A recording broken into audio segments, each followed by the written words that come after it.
కల్లోలాన్ని రేపిన సునామీకి 2 దశాబ్దాలు పూర్తయింది. ఆనాటి చేదు జ్ఞాపకాలని గుర్తు చేసుకుంటూ భవిష్యత్తులో ఎలాంటి విపత్తులు సంభవించకుండా ఉండేలా ఏటా మత్స్యకార మహిళలు గంగమ్మ తల్లికి పూజలు చేయటం ఆనవాయితీగా వస్తుంది.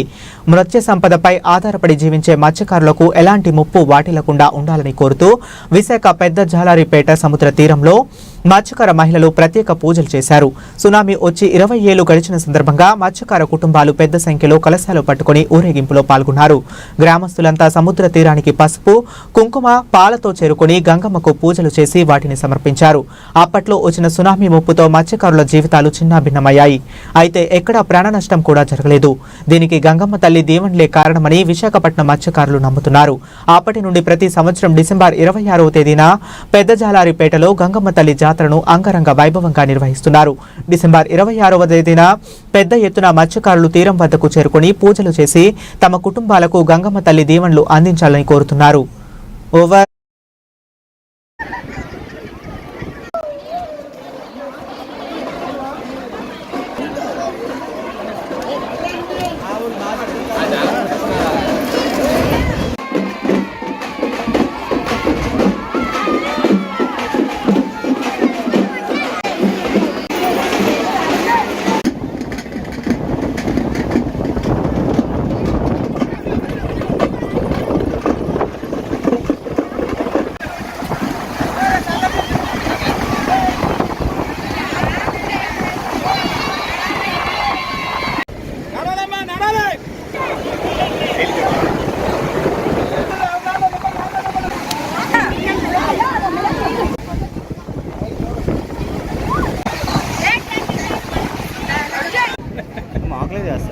చేసిన మాట్లాడలేదు ఎందుకంటే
రెండు 2004 సంవత్సరంలో మాకు తుఫాన్ వచ్చి జరిగింది.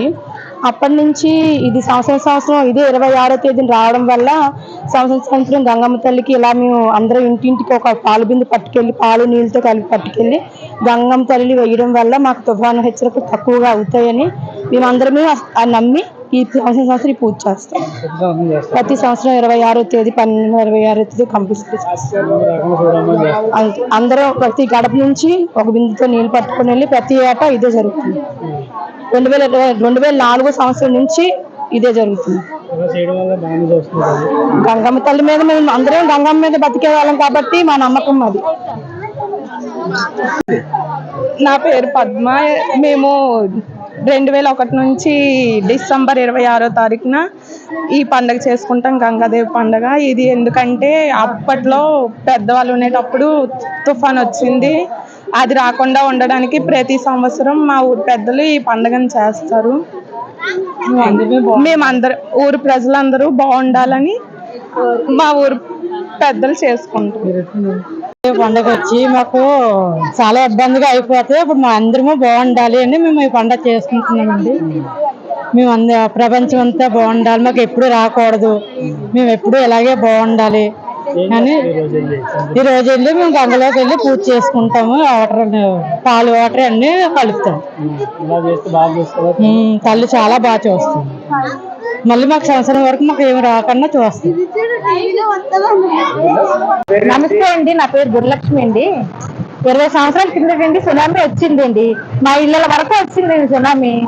అప్పటి నుంచి డిసెంబర్ 26వ తారీఖు నుంచి ఇక్కడ ఇలాగ అమ్మవారికి పాలాభిషేకం, అరటిపళ్ళు అవన్నీ పెడతామండి అమ్మవారు శాంతించడానికి. మా తమ్ముడు కూడా వేటకెళ్తారండి. వాళ్ళకు కూడా గంగమ్మ తల్లి బాగా చూసుకుంటారని, ఆమె దగ్గరకు వచ్చినప్పుడు క్షేమంగా చూసుకుంటారని మేము ప్రతి సంవత్సరం ఇలా పాలాభిషేకంతో పూజలు చేస్తామండి. సునామీ వచ్చి నేటికి 20 సంవత్సరాలు పూర్తయింది. సునామీ ఇండోనేషియాలో సముద్రం గర్భంలో భూకంపం రావడంతో దాని ప్రభావం భారత్ బంగాళాఖాతంలో చూపించింది. తమిళనాడు ఎక్కువ శాతంలో నష్టపోగా విశాఖపట్నంలో ఫిషింగ్ హార్బర్, చిన్న వాల్టేరు, పెద్ద వాల్టేరు, జాలారిపేట ప్రాంతాలకి సునామీ ప్రభావం ఎక్కువ చూపించింది. ఆ రోజు నుంచి ఇక్కడ ఉన్న జాలార్లు మళ్ళీ సునామీ రాకూడదని ప్రతి ఏటా డిసెంబర్ 26వ తారీఖున గంగమ్మ జాతర, గంగమ్మకి భారీ ఎత్తున పూజలు చేస్తారు. గంగమ్మకి సముద్రం ఒడ్డున వచ్చి పాలు, పసుపు నీళ్ళు కలిపి పూజలు చేసి మళ్ళీ ఎప్పుడు గంగమ్మకి కోపం రాకూడదు, సునామీ రాకూడదు, మా కుటుంబాలు సముద్రంలో వేటకి వెళ్తున్నప్పుడు సంతోషంగా ఉండాలన్న ఒక దేవుణ్ణి ప్రార్థిస్తారు గంగమ్మ జాతర చేసి. మౌలానా SNTV విశాఖపట్నం. ఓకే.